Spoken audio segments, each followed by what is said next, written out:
गोवा और उत्तराखंड में तो बीते दिनों ही चुनाव प्रचार समाप्त हो चुका है, लेकिन यूपी, पंजाब और मणिपुर में प्रचार पूरी तेजी से चल रहा है। 20 फरवरी को पंजाब की सभी 117 और यूपी में तीसरे चरण में 59 सीटों के लिए वोटिंग होनी है और सबसे ज्यादा नजरें भी यहीं टिकी हुई है, क्योंकि तीसरे चरण में सपा चीफ अखिलेश यादव और उनके चाचा शिवपाल यादव की सीट पर वोटिंग होनी है। 20 तारीख को होने वाले मतदान को लेकर राजनीतिक दलों ने प्रचार में पूरी ताकत लगा दी है।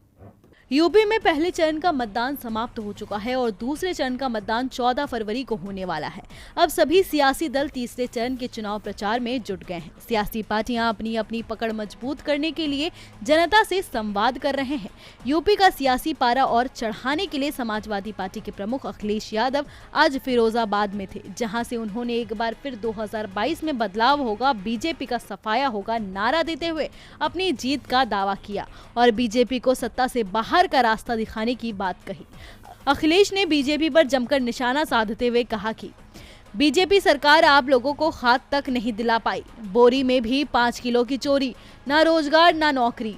बीजेपी वाले कहते हैं कि माफिया राज आ जाएगा। पंचायत चुनाव को किसने लूटा? आपके बगल में हाथरस है, बेटी को न्याय नहीं दिला पाए।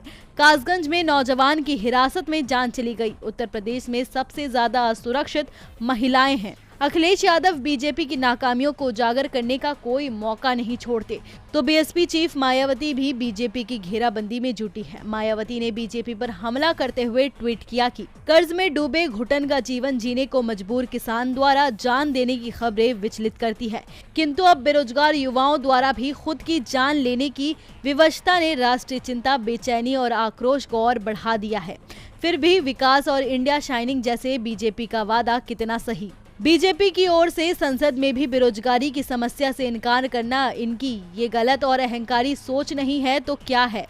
कौन युवा बेरोजगारी का ताना और अपमान सहना चाहता है? बीजेपी के लोग अपनी संकीर्ण सोच और मानसिकता को त्यागें, तभी देश का कुछ भला संभव। अखिलेश और मायावती ने योगी सरकार पर सवाल उठाए तो योगी आदित्यनाथ ने हिजाब का मामला उठा दिया। इस मामले में ओवैसी के बयान का जिक्र करते हुए योगी आदित्यनाथ ने कहा कि भारत को गजवा और हिंद बनाने का सपना देखने वालों के मंसूबे कभी सफल नहीं होंगे। यानी बीजेपी यूपी में ध्रुवीकरण के दांव ही आजमाती दिख रही है तो पंजाब में पार्टी विकास और सुरक्षा की बात कर रही है। पंजाब में केंद्रीय गृह मंत्री अमित शाह ने कहा कि चरणजीत सिंह चन्नी के नेतृत्व में क्या पंजाब सुरक्षित रह सकता है? जो आदमी देश के प्रधानमंत्री का रूट सुरक्षित नहीं रख सकता, वो पंजाब को कैसे सुरक्षित रख सकता है?